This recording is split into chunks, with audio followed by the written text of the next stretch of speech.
Let us see a simple single stator crank mechanism problem with both velocity and acceleration diagrams. So this is your example 8.2 from R S Khurmi. Let us read the question. An engine mechanism is shown below. The crank CB equal to 100 mm and the connecting rod BA equal to 300 mm with the center of gravity G 100 mm from B. In the position shown, the position means here the theta 120 degree of the crank. The position shown, the crankshaft has a speed of 75 radians per second and an angular acceleration of 1200 radians per second. So the speed here means angular velocity omega. So determine velocity of G and angular velocity of AB, acceleration of G and angular acceleration of AB. So that is a very simple straightforward question. So let us move on and do the configuration diagram first. Doing any configuration diagram, any diagram is put the fixed point and name it. In this case, the central crankshaft bearing C. So place your protractor like this and mark the 120 degree angle. So put a line. Now you have to measure the value of crank and transfer it here. Please look at the question. 100 mm is a crank radius. Therefore, I'm going to scale it down 1 by 2. In this case, therefore 100 mm will become 50 mm. So scale ratio of 1:2 is followed here. So now take 50 mm in your compass. Put the compass needle here in the red spot with C as center, 50 mm or 5 cm as radius. Cut an arc at point B. Mark the point B. It is so don't mark 50 mm on the diagram. It is for your understanding or for your simplicity or reducing the dimension. You should mark only 100 mm in the diagram, the actual length of the crank. Now, the next step is to mark the gudgeon pin, which lies on a horizontal axis that you have already drawn. The piston slides on a horizontal axis which is constrained within the gateways. So, gudgeon pin is located inside the piston, connecting the connecting rod to the piston. So, now the length of the connecting rod is given as 300 mm. As per the scale you have followed, you have to take 150 mm in your compass or 15 centimeter. Put your compass needle at the red spot point B with 150 mm as radius. Cut an arc at point A. Let us mark this point and connect it with point B. So name it. Point A is 300 mm away from point B. So we can put the slider around this point gudgeon pin now and constrain it within the horizontal guideways. So now again, next step is to mark the center of gravity point G, which lies at a distance of 100 mm from point B. So again, the distance is given in the question as 100 mm from point B on a 300 mm connecting rod. Therefore, so 100 is represented here as 150. Therefore, 300 is represented here as 150. Therefore, 100 will be 50 mm. The 1 by 2 scale. So for 100 mm point G, take 50 mm in your compass. Put the compass needle at the red spot B again, and with B as center, 50 mm as radius, cut an arc at point G. This is the center of gravity of your connecting rod. So that completes your configuration diagram as a whole. Now just mark the important things. Angular velocity 75 radians per second, angular acceleration 1200 radians per second square, and the theta. So that is the end of the configuration diagram. Let us move on and do diagram. So always try to do your velocity diagram just below the configuration diagram so that it is easy for you to take the perpendiculars. So now I am taking the earlier whatever you have completed till now, that configuration diagram is taken here for reference. So now I am going to start the velocity diagram. Velocity diagram doesn't matter which diagram you are drawing, either a configuration or a velocity or an acceleration. Everything starts from the fixed point. So put the fixed point first, name it with small letters, small c. Now let us understand what to do now. I am going to put a scale perpendicular to my crank. So normally you use a L scale to do this to be more accurate than a normal scale. Look at the millimeter dimensions of this scale, animated scale. The millimeter dimensions are parallel to this crank, which means what? The edge of your scale on which you are going to do the line is perpendicular to the crank. So the point is to draw a perpendicular line. Velocity is always perpendicular to your rotating crank. Therefore, I am going to do a perpendicular velocity vector starting from the point C that I have put down. Let us move the scale So before we start doing this, we have to know what is the length of the line we have to do. So I know 75 radians per second is the angular velocity of the crank. Convert that into linear velocity. Remember, don't do velocity vectors with angular velocity. Convert it into linear velocity. 75 radians per second. So I am multiplying it with the crank radius of 0.1 meter. It is 7.5 meter per second. So B is tracing around C in a circle at a speed of 7.5 meter per second linear velocity. I am going to scale it. I am going to use a different scale now for the velocity diagram. So in this velocity diagram, 1 millimeter means 0.1 meter per second. Therefore 7.5 meter per second will be 75 millimeter. So therefore you put a 75 millimeter. You keep a point at 75 millimeter and name it as point B and join the points. So that is the velocity vector of AB, which is 75 mm long. Now the next step is to do the connecting rod velocity vector. I don't know what is the magnitude of the velocity of the connecting rod. So let us put a indefinite line in the perpendicular direction to the connecting rod. Next step is to do a horizontal line. Please remember, I am again telling you, don't do a perpendicular to the slider, because slider is not moving in a rotation. Slider is moving in a reciprocation, rectilinear motion. Rectilinear motion vectors are parallel to the motion direction. Therefore transfer the horizontal direction starting from point C. They just intersect at a point. Let us find out this point. Let us mark this point as point A. Now comparing the configuration diagram and the vector diagram, you understand A and C lie on a single straight line. So here also A and C lie on a single straight line. The others are in the perpendicular directions. Only exception is AC, because it is rectilinear linear motion. Let us mark the direction of these things. So that gives you an overall picture of the velocity diagram. So now I have to locate this point G, center of gravity, on the velocity diagram. Now I know I am going to follow a usual relationship, that the proportion of distances from B to G and B to A, either in the configuration or the velocity, will be the same. Therefore I am going to use that rule and I am going to find out what is small ag. So capital letters indicate the configuration diagram dimension, small letters indicate the vector diagram dimensions. Therefore I find out using this relationship that the distance between A and G in the velocity diagram is 26.6 millimeter. Therefore what I do, so I take point A as center, the red spot, A as center, 26.6 mm as radius. So please understand, this 40 mm is nothing but a 4 meter per second.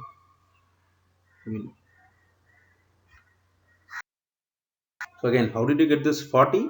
So look here, look at this ratio.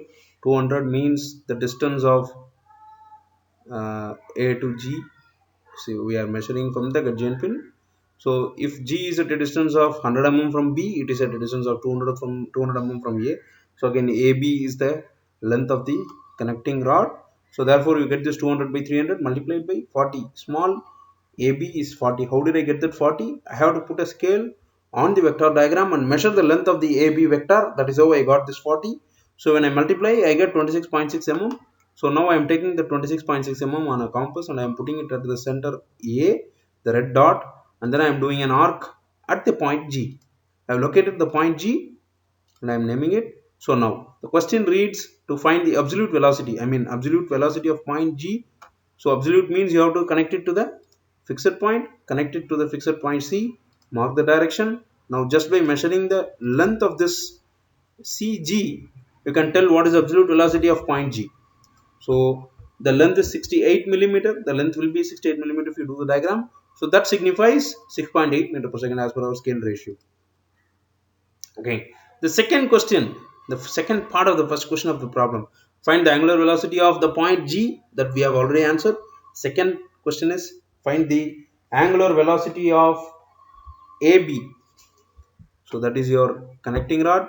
So therefore let us measure it.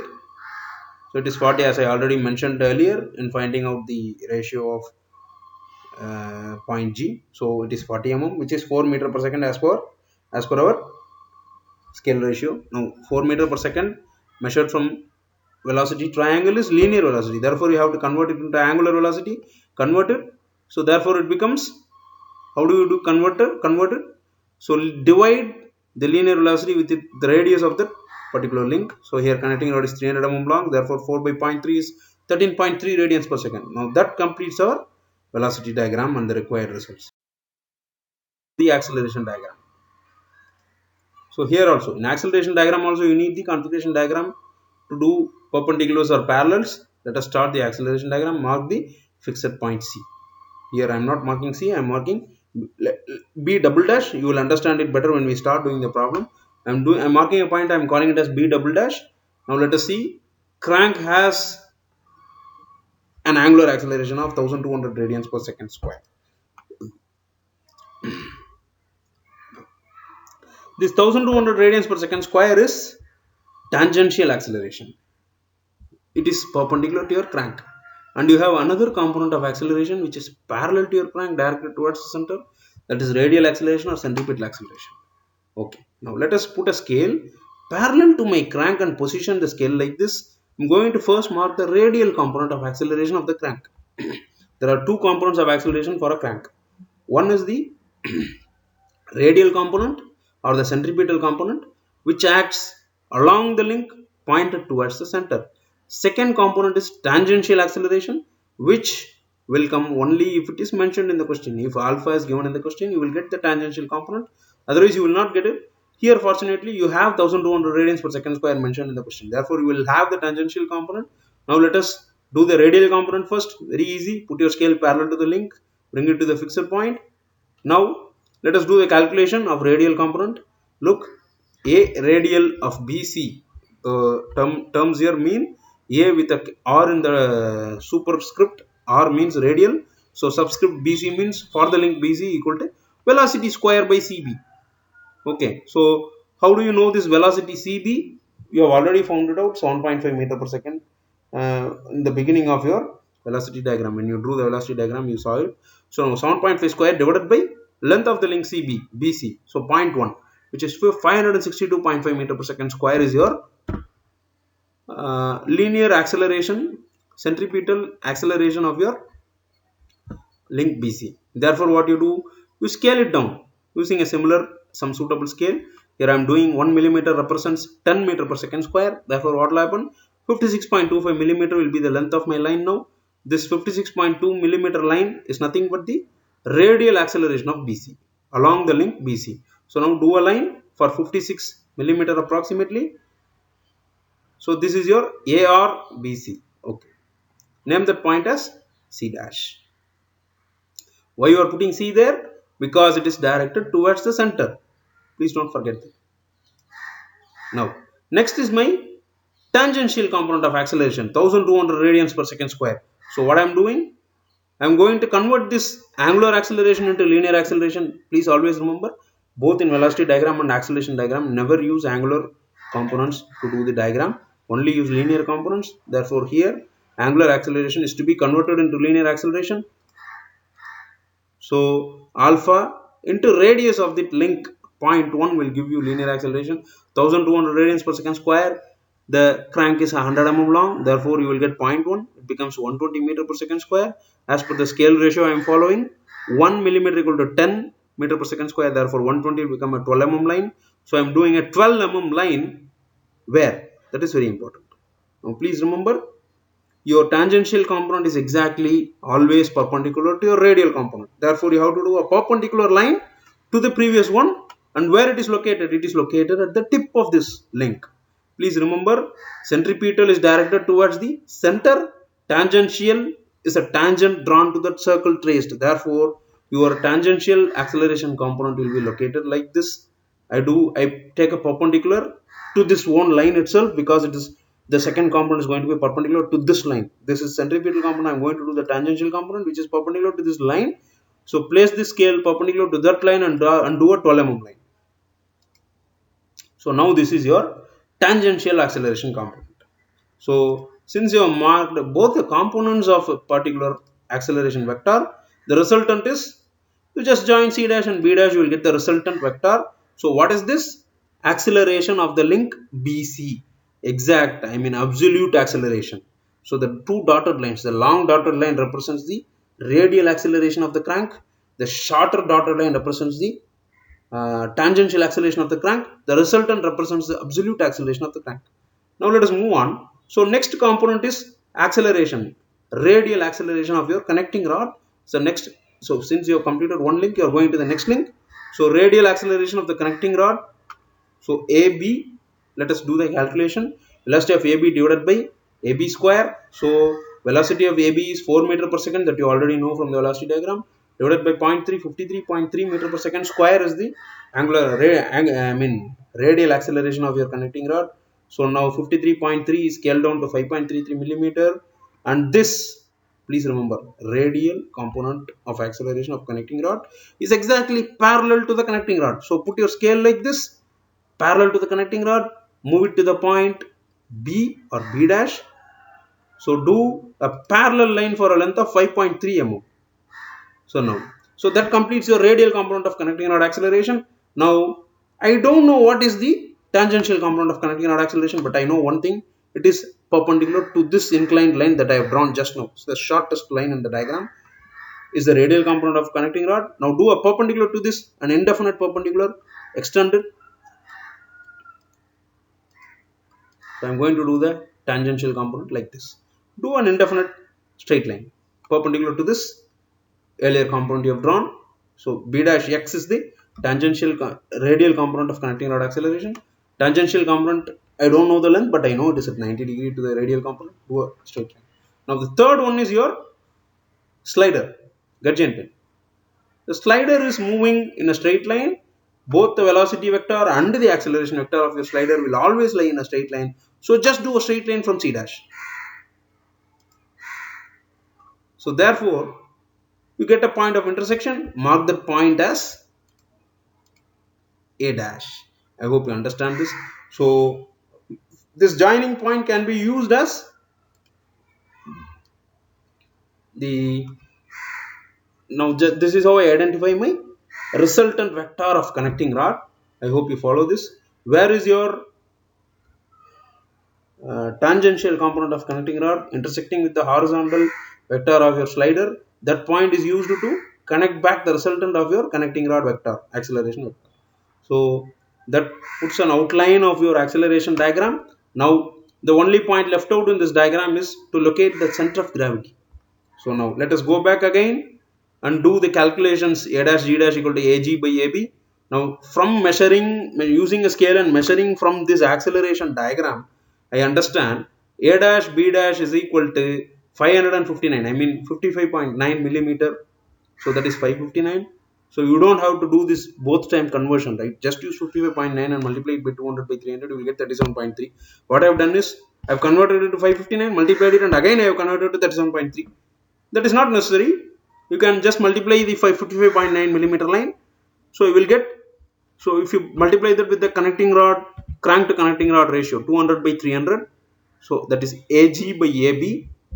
You will get 372.7 meter per second square. Is the angular acceleration of point G.